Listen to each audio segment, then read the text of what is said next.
د دې لپاره چې اروا ناروغي رامنځته کړي دغه دنده وړو روحونو ته سپاري او دغه روحونه دومره واړه وي چې د نوک په اندازه یوه ځای کې په لکونه ځایېدای شي، خو هر یو پکې په یوازې سر یوه ناروغي رامنځته کولی شي. موږ باید په دارالحیات کې پوه شو چې څه ډول په مسکنو او درد ضد درملو باندې د ناروغانو دردونه آرام کړو او څنګه له درد پرته د یوه کس خېټه یا سر وسپړو. موږ باید دا هم زده کړی وی چې څنګه یو درد زیاتولی شو، ځکه چې ځینې ناروغۍ د درد له زیاتولو پرته نشو معالجه کولی. د زده کړې یوه څانګه دا وه چې څنګه موږ د یوې ناروغۍ په مرسته د بلې هغې درملنه کولی شو، په دې ډول چې یوه خطرناکه ناروغۍ به مو د یوې بې خطره ناروغۍ په وسیله معالجه کړه. موږ باید په دې پوه شو چې د ناروغ کومې خبرې سمې دي او کومې هغه د تخیل او تصور له امله کوي، ځکه چې ناروغ د هغه موجود په شان وي چې سپیره روح بندیوان کړی وي او وحشتناکه خیالونه او تصورات لري. د ناروغ په بدن کې چټي او خیالي دردونه هم پیدا کیږي چې دغه دردونه له اصلي دردونو سره نشي تشخیصېدای. په دې وخت کې د ناروغ خبرې ډاکټر په غلطه لاره بویولی شي او په غلط ډول یې معالجه کوي چې له امله یې ښایي ناروغ ومري. کله چې زه په دارالحیات کې وم نو پوه شوم چې د استعداد مسله د ډاکټر په روزلو کې اهمیت لري او ورسره په څنګ کې دا هم راته معلومه شوه څومره چې استعداد د طبیب په روزلو کې اهمیت لري تحصیلات یې نه لري، ځکه کله چې څوک استعداد ونه لري نو دارالحیات چې د نړۍ ستر طبي ښوونځی دی هغه نشي روزلی او له هغې څخه تکړه ډاکټر نشي جوړولی. څوک چې دارالحیات ته ځي باید له طب سره مینه ولري او دې ته چمتو شي چې د دغه علم په لاره کې خپل هر څه زار کړي او تر ټولو مخکې باید سړی خپل استراحت او آرام قرباني کړي. زه په دارالحیات کې پوه شوم چې یو طبیب ته د درملنې پر مهال د ناروغ اعتماد ډیر ارزښت لري. ناروغ باید باور ولري چې د هغه معالج ډاکټر تکړه او پوه دی او تېروتنه نه کوي. له همدې امله باید ډاکټر تېروتنه ونه کړي، ځکه چې که تېروتنه وکړي ناروغ بیا پر اعتماد نه کوي او په دې ډول هر راز درمل چې ناروغ ته ورکړي اغېز به ونه لري. زه په دارالحیات کې پوه شوم چې د دې جملې معنا څه ده چې وایي ډاکټران په ډلییز ډول خپل ناروغان ښخوي. کله چې د شتمنو په کور کې کوم ناروغ پیدا کیږي نو د درملنې لپاره یې څو ډاکټران راځي. کله چې دویم او دریم ډاکټر راشي او ګوري چې لومړني ډاکټر تېروتنه کړې ده نو دوی وی له دې امله چې پر ډاکټرانو د خلکو باور کمزور او زیانمن نشي نه یې افشا کوي او په دې توګه ناروغ د مرګ کندې ته پرېباسي. هغه ډاکټران چې د شتمنو کورونو ته ورځي درباري طبیبان دي او کله چې خلک پوه شي و درباري ډاکټر هم تېروتنه کړي نو بیا پر ټولو ډاکټرانو بې باوره کیږي. غوره دا ده چې خلک هیڅکله د یوه ډاکټر په تېروتنه پوه نشي، ځکه که پوه شي بیا نو فکر کوي چې شونې ده هر ډاکټر تېروتنه وکړي. له همدې امله ډاکټران پام کوي چې د بل ډاکټر تېروتنه پټه کړي، ځکه چې بیا پر ده هم څوک اعتبار نه کوي. له همدې امله وایي چې ډاکټران په ګډه او ډلییزه توګه خپل ناروغان ښخوي. که څه هم په دارالحیات کې چاپړاسیان شته خو دغه نوکران کار نه کوي، ځکه چې هلته ټول کارونه د نویو محصلینو پر غاړه وي. هغه ځوانان چې نوي دارالحیات ته ورځي له ډیرو بیکاره او ګنده چاپړاسیانو هم ټیټه او ګنده وي او تر ټولو چټل او ګنده کارونه هغې ورته ورسپاري. د معبد د سترو ملایان او د شتمنو کسانو زامن له دغه کاره مستثنا دي. هغوی هم خپل کارونه بېوزله محصلینو ته ورسپاري چې په پایله کې یو بېوزله محصل هم د دارالحیات چاپړاسي وي او هم د شتمنو نوکر. تر دې وړاندې چې په دارالحیات کې طبي څېړنې پیل شي باید محصل د پاکۍ او نظافت له تخنیک سره بلد شي او له دې حقیقت سره اشنا شي چې هیڅکله باید د اوسپنې یا کاڼي چاقو ونه کاروي. یوازې هغه وخت دا کار کولی شي چې مخکې له مخکې په اور کې ایښې وي. دغه راز هیڅکله باید له یوه ټوکر څخه استفاده ونه شي مګر دا چې مخکې له مخکې په هغو اوبو کې ایښول شوی وي چې خوروا یعنې پوتاشیم نایټریټ پکې اچول شوی وي. ټول هغه لرګین وسایل چې په اور کې د ایښودو نه وي باید تر کارولو مخکې ښه وایشول شي. په اور کې د وسپنیزو او ډبرینو چاقوګانو د ایښودلو او پر خوره باندې د کاریدونکو ټوکرانو د وینځلو موضوع مې ذهن دومره بوخ کړی و چې نیمه شپه به ناڅاپه وارخطا له خوبه راویښ شوم. ما به خوب لیده چې چاقو مې په اور کې له ایښودلو پرته کارولی دی. زه د دغه مسلو په هکله چې په نورو طبي کتابونو کې هم لیکل شوي دي ډېرې خبرې نه کوم، ځکه چې که هر څوک یو طبي کتاب ولولي په دې خبرو پوهېدای شي. زه به د هغه څه په هکله خبرې وکړم چې لا تر اوسه په هیڅ یوه طبي کتاب کې نه دي لیکل شوي او ممکنه ده په راتلونکي کې هم ونه لیکل شي.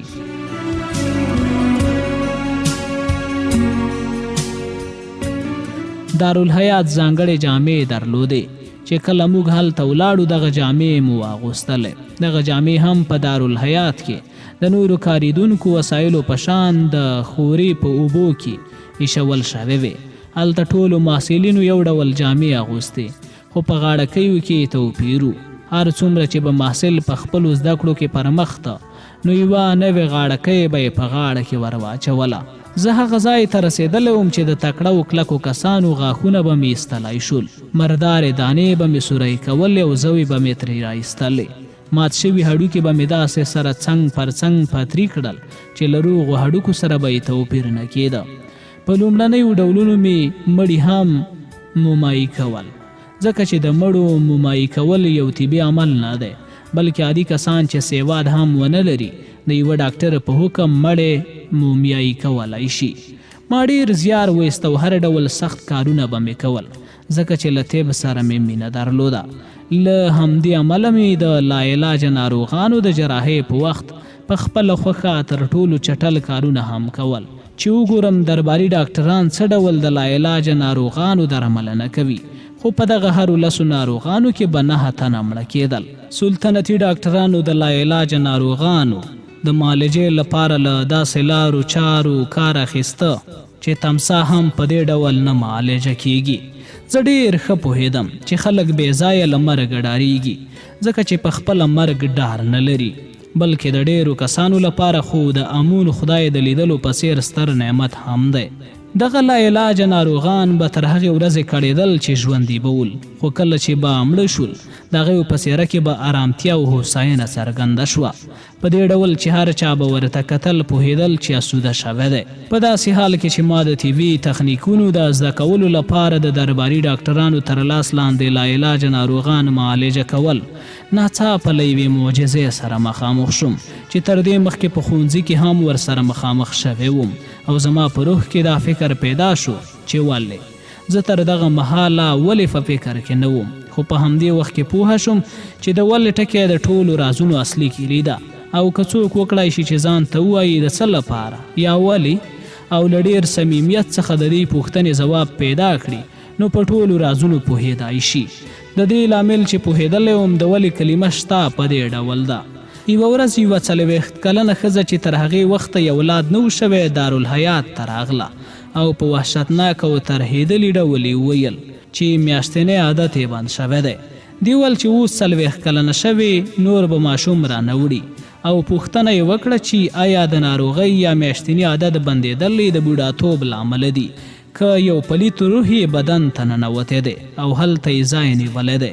ما ښځې ته ویل چې د کتاب له مخې به هڅه وکړم چې پوه شم ستا د میاشتني عادت بندېدل د امیندوارۍ له امله دي که د بوډاتوب، خو ته باید هره ورځ دلته راشې او کله چې دارالحیات ته راځې خپل معاینات ماته راکړې. له هغې وروسته هماغه ډول چې په کتاب کې لیکل شوي وو ما 2 پیمانې غنم لمر ته په ځمکه کې وکرل.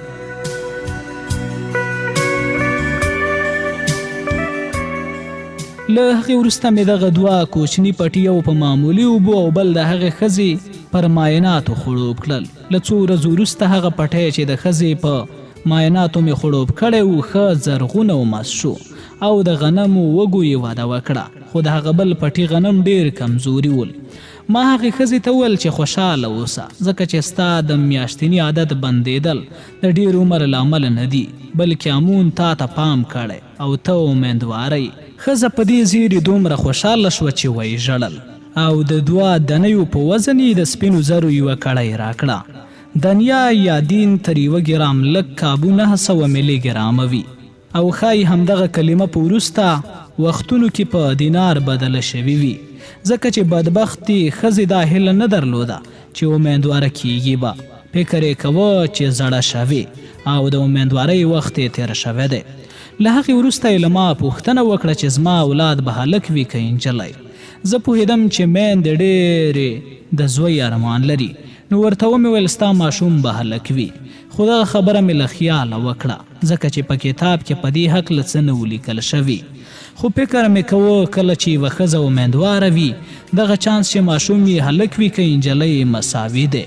له دې وروسته چې دغه ښځه په خوشحالۍ له دارالحیات څخه ووتله، ما له ځان سره وویل ولې باید د غنمو یوه دانه په یو شي پوهه شي، خو یو ډاکټر پرې پوهه نه شي، ځکه چې هیڅ ډاکټر په لومړیو 2 میاشتو کې تر هغې د یوې ښځې په امیندوارۍ نشي پوهېدی. یوازې په خپله ښځه د میاشتني عادت د بندېدو په مرسته په دې موضوع پوهېدای شي. پر دې ورځ د لومړي ځل لپاره د ولې کلمه زما ذهن ته راغله. یوه استاد ته ورغلم او هغه ته مې وویل ولې د غنمو یوه دانه په دې پوهېدای شي چې یوه ښځه امیندواره ده که نه، خو موږ پرې نشو پوهېدای. استاد حق پک راته وکتل او ویې ویل دغه موضوع په کتاب کې لیکل شوې ده، خو دغه ځواب قانع نه کړم او بل استاد ته ورغلم چې هغه د دربار ښځې لنګولې. هغې مې پوښتنه وکړه ولې یو موټی غنم چې په ځمکه کرل شوي وي موږ ته دا راښیي چې یوه ښځه امیندواره ده که نه. د سلطنتي میرمنو د لنګون ډاکټر راته ویل د دې لپاره چې د ټولو خدایانو خدای امون همداسې مقرره کړې چې که د امیندوارې میرمنې په معایناتو غنم خړوب شي ښه وده کوي. کله چې هغه دغه ځواب راکړ پوه شوم چې ماته د یوه کلیوال په سترګه ګوري او زه په دې پوښتنې سره د هغه په نظر ډېر وړوکی شوم. خو د هغه ځواب هم قانع نه کړی شوم او په دې هم پوه شوم چې هغه او نور سلطنتي ډاکټران یوازې د کتابونو په متن او د درملو د کارولو پر علتونو پوهیږي او هیڅ یو هم په دې لټه کې نه دی چې له ځانه پوښتنه وکړي ولې او د څه لپاره باید اوسپنیزې او ډبرینې چړې تر کارولو مخکې په اور کې کیښودل شي. یوه ورځ مې له یوه سلطنتي ډاکټر څخه پوښتنه وکړه کله چې د غڼې تارونه او پنګسونه کپک یا پنګس چې عام ډول یې پوپنک هم دی او د ډوډۍ او نورو خوړو په سر کله کله پیدا کیږي یو ډول یې درملیز خواص هم لري په ټپ کې ښودل کیږي ولې ورسره ټپ ښه کیږي. هغه په ځواب کې وویل د دې لپاره چې په کتاب کې همداسې لیکل شوي او دود همداسې دی. په کتاب کې لیکل شوي ول هغه کس چې ډبرینه یا وسپنیزه چاړه کاروي د انسان په بدن کې 182 جراحي عملیات کولای شي. دغه 182 جراحي عملیاتو ډول او څرنګوالی په کتاب کې لیکل شوی دی. کله چې ما پوښتنه وکړه ولې 183 ډول عملیات نشو کولی ځواب راکړل شو چې کتاب همداسې لیکلی دی دود همداسې دی او باید له دودونو او هغه څخه چې په کتاب کې لیکل شوي دي سرغړونه ونه کړو.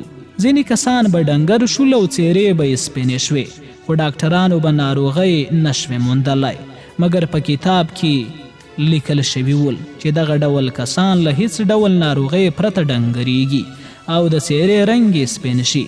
دغه کسان باید د څارویو ځیګر خام وخوري.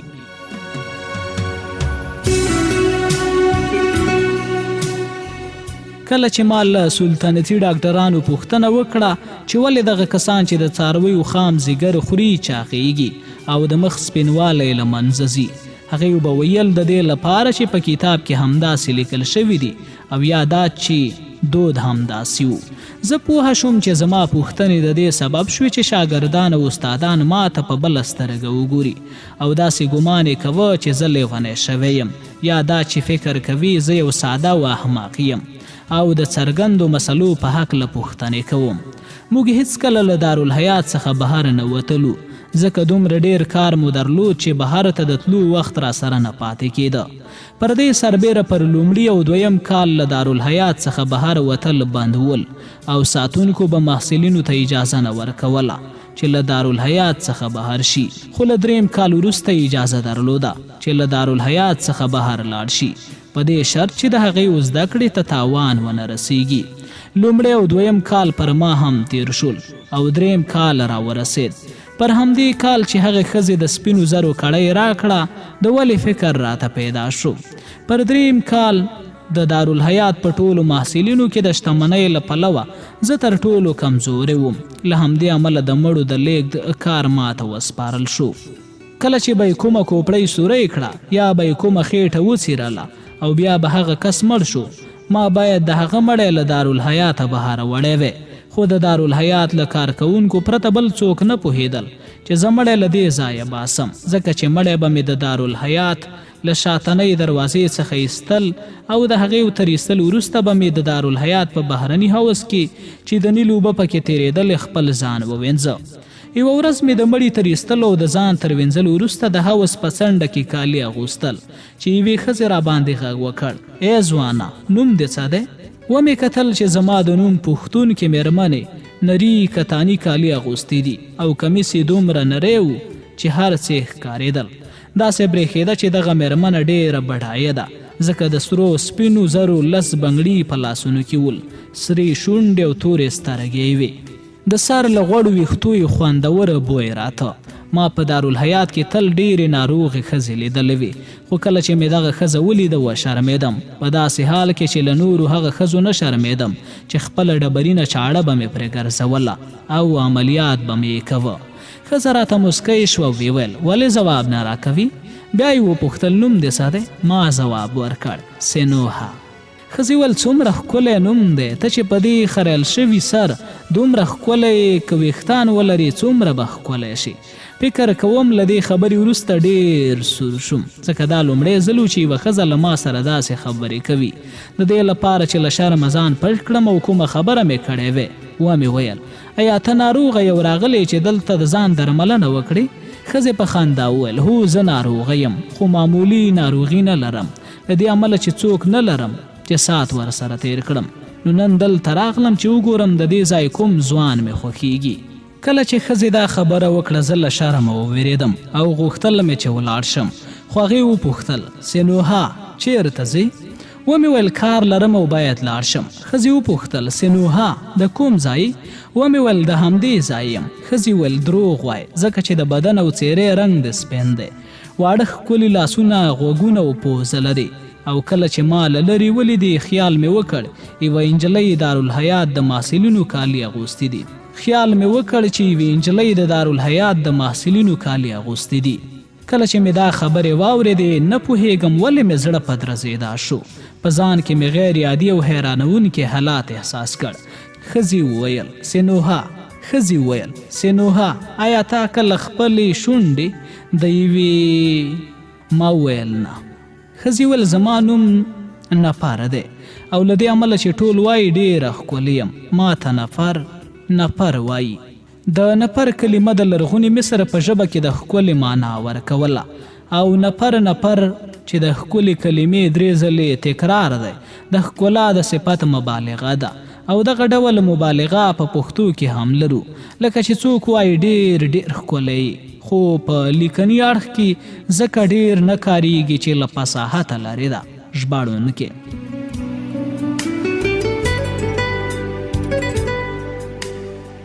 او کله چې زه دلته ننوتم ستا ښکلې څېره مې خوښه شوه. تا ته بلنه درکوم چې زما کور ته راشي چې په ګډه وڅښو، او زه به تا ته در زده کړم چې څنګه له یوې ځوانې ښځې سره لوبې وکړې.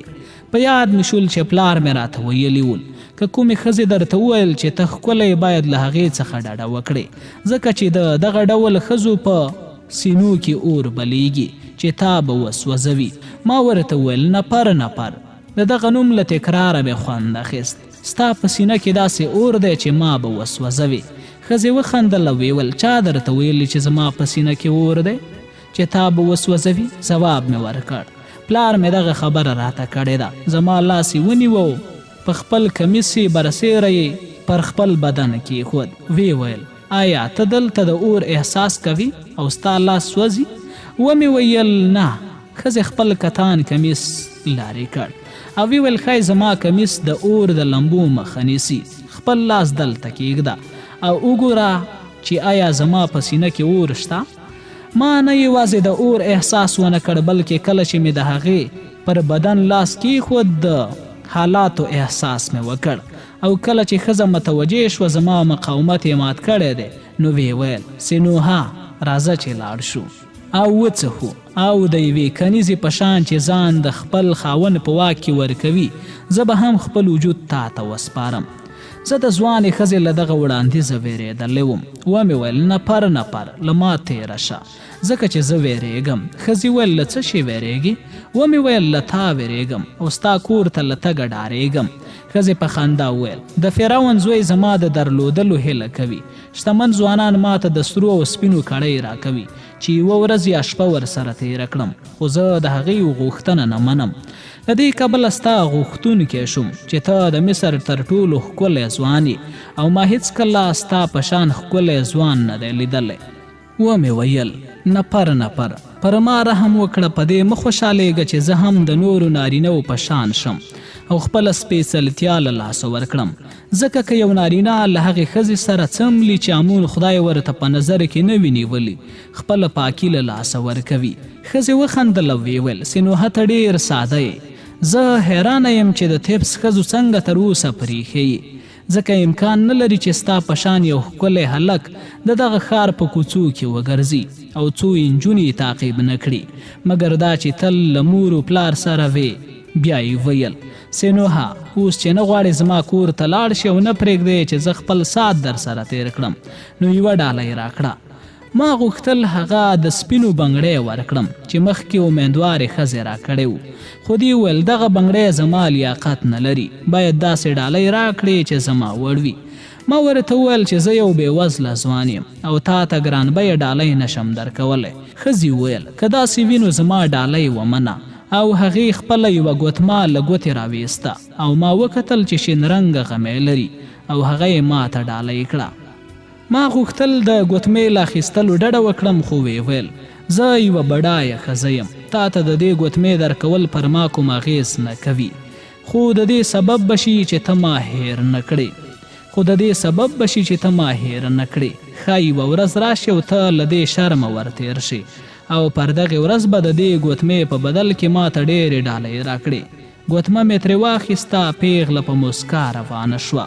ما احساس وکړ چې له معبده تر وتلو وروسته به په خپل روان تخت ناسته وي او خپل کور ته به تللي وي.